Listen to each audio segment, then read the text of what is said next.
Bienvenue, chers téléspectateurs, à votre nouvelle émission du programme Merveilles en Égypte. Je vous invite donc à visiter un des sites les plus fameux et impressionnants au monde, le musée d'antiquité égyptien au Caire. Ce musée qui renferme la plus grande richesse des monuments antiques et les meilleurs chefs-d'œuvre qui remontent à la période très ancienne et pharaonique. On a choisi donc dans ce film que vous allez voir tout à l'heure quelques pièces parmi les meilleures qui manifestent l'apogée et la gloire à la période du Nouvel Empire pharaonique.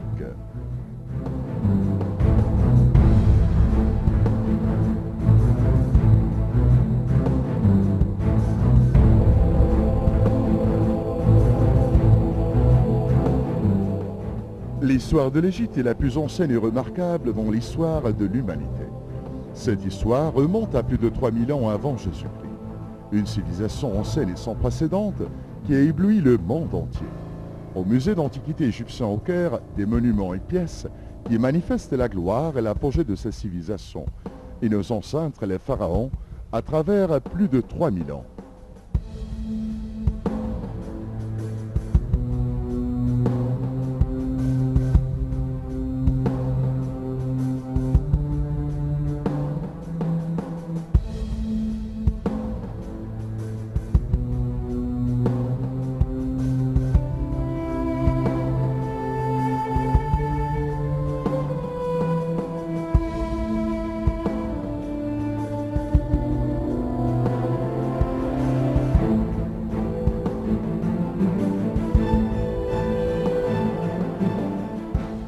Ce musée riche et antique par ses monuments a été construit en 1902 par l'architecte français Marcel Dogon. Composé du rez-de-chaussée et le premier étage, le musée abrite donc plus de 160 000 pièces de l'époque pharaonique et gréco-romaine. Aujourd'hui, on va dévoiler les grands secrets et merveilles de ces pièces antiques, les meilleurs chefs-d'œuvre à la période du Nouvel Empire dans un circuit d'ordre chronologique de l'histoire.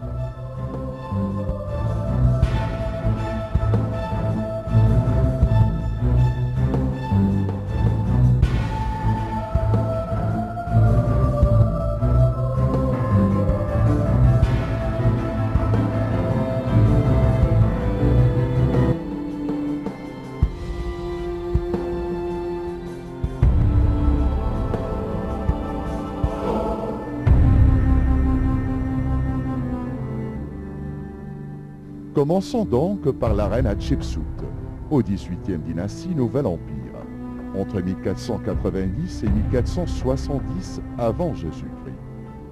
À la mort de son père, Thoutmôsis Ier, Hatshepsut se présentait comme unique héritière légitime. La tradition exigeait cependant que seul un héritier mâle pût prétendre à la couronne. Hatshepsut épousa donc son demi-frère Thoutmôsis II, qui mourra prématurément, laissa la reine avec une seule fille. C'est à nouveau un fils légitime, Thoutmôsis III, qui fut intronisé. D'abord régente d'une jeune roi, Hatshepsut s'arrogue la titulature royale dès la deuxième année du règne de celui-ci, en tant que roi de la Haute-Égypte et la Basse-Égypte. Elle gouverna le pays pendant une vingtaine d'années, prospère et relativement pacifique.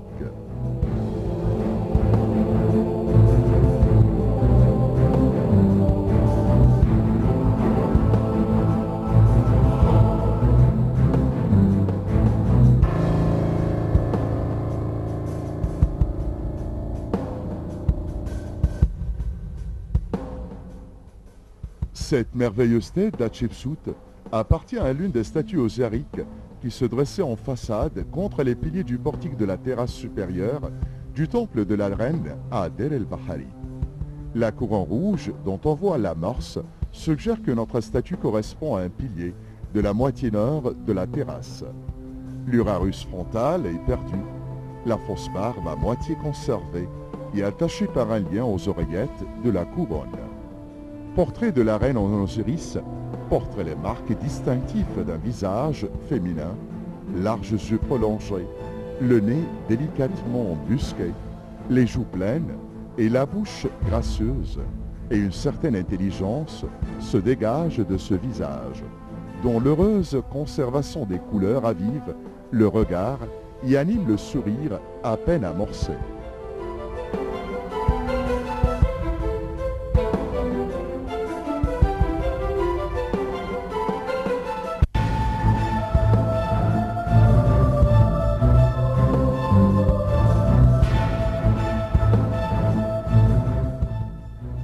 La pièce suivante dans notre circuit est celle du roi Thoutmôsis III, statue en pierre de schiste dégagée de la cour de la Cachette à Karnak.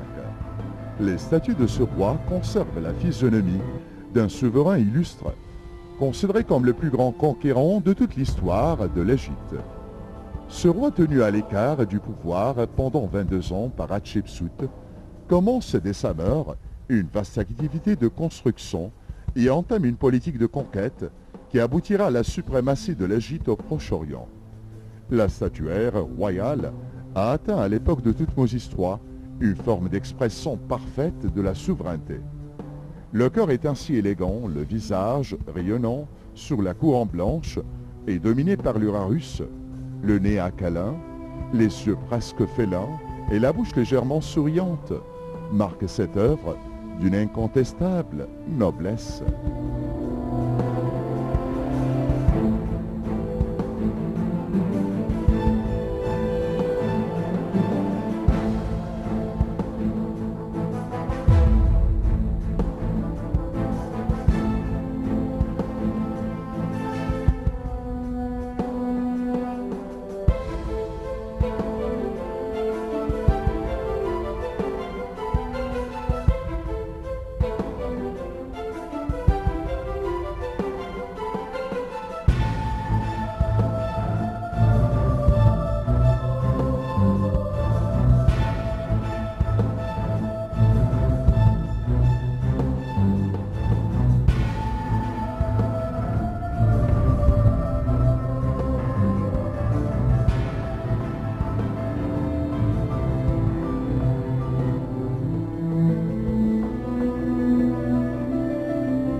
Dans la même salle au musée, une pièce dominante et attirante, c'est la chapelle de la vache sacrée d'Hathor.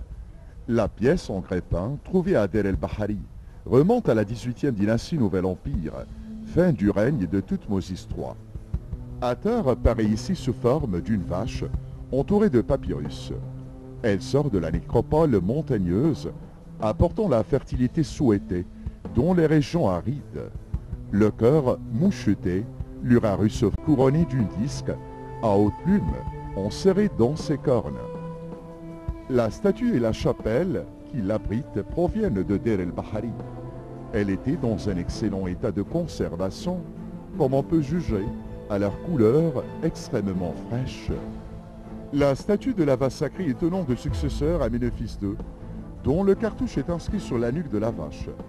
La vache protège ainsi le souverain, debout contre son poitrail, et à la lettre le roi enfant représenté à genoux à sa droite. Le culte d'une vache céleste dont la montagne aride est bien très ancien.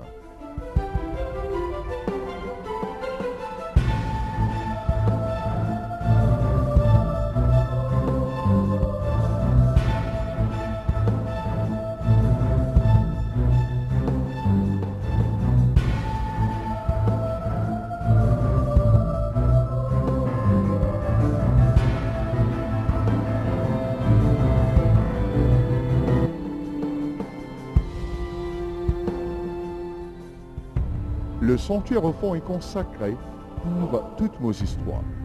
On voit représenté sur les parois.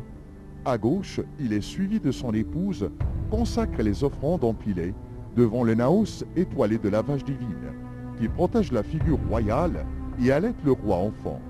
La voûte de la chapelle est bleue, foncée, imite le ciel, semée d'étoiles.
Et toujours à notre circuit chronologique au Nouvel Empire, nous sommes à présent devant un des meilleurs chefs-d'œuvre au musée.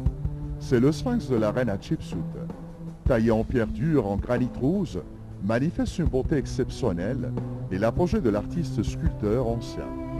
La reine Hatshepsut, qui voulait dans son règne cacher sa faiblesse de sexe féminin, par tradition était toujours représentée sous la forme masculine, avec l'Urarus sur la tête et le Némès, et surtout la fausse barbe cérémoniale qui représentait la dignité royale. Même statue de la reine juste derrière, taillée en même qualité de pierre, mais là, dans une attitude de présentation des offrandes liquides, dont les deux mains et dont les deux bols à la main.